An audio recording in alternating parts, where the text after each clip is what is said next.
அனைவருக்கும் வணக்கம். நான் ஆரோக்கியராஜ்.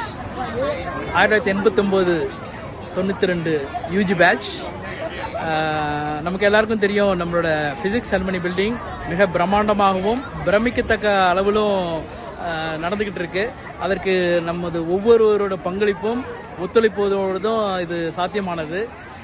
எனவே இதன் கிராண்ட் செரமனி, அந்த ஓப்பனிங் கிராண்ட் செரமனி வந்து வருகிற ஆகஸ்ட் 10ஆம் தேதி நடக்க இருப்பதால் அனைவரும், இது நம்மளோட குடும்ப விழா, அதனால எல்லோரும், இந்த பிசிக்ஸ் குடும்பம் எல்லாரும் அன்னைக்கு ஒன்னா சேரணும்ட்டு மிக தாழ்மையுடன் கேட்டுக்கொள்கிறேன்.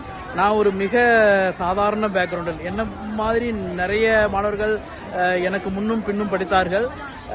அப்படிப்பட்ட ஒரு பேக்ரவுண்டில் வந்து இந்த உலகம் முழுவதும் சுமார் 56 நாடுகளுக்கு சென்று வணிகம் புரிய அளவுக்கு என்னை கட்டமைப்பு செய்தது இந்த கல்லூரி. அதிலும் முத்தாப்பாக நமது இயற்பியல் துறை. அது சொல்லி எந்த வார்த்தையும் இல்லை. அதுக்கு நன்றி செலுத்தும் விதமாக தான் இந்த ஆகஸ்ட் 10 நமக்கு கிடைச்சிருக்கு. அதற்கு எல்லாரும் கட்டாயம் வரணும்னு நான் தாழ்மையுடன் கேட்டுக்கொள்கிறேன். இதற்காக நான் இந்த சீன தேசத்திலிருந்து நமது தாயகம் வருவேன் என்று உறுதி கூறுவதுடன் அதற்காக பெருமையும் அடைகிறேன். நான் இப்போ நின்றுட்டு இருக்கிறது வந்து வேர்ல்டு 3rd பிக்கஸ்ட் கேண்டன் டவர்லேருந்து. நீங்கள் பார்க்குறீங்க, நான் இங்கே சைனா அந்த தேசத்தை கொஞ்சம் காமிக்கிறேன், பாருங்கள். ஸோ இதன் மூலமா எல்லாரும் கேட்டுக்கிறேன், தயவு செய்து கட்டாயம் வரணும். எல்லாரும் சந்திப்போம். வாழ்க வளமுடன்.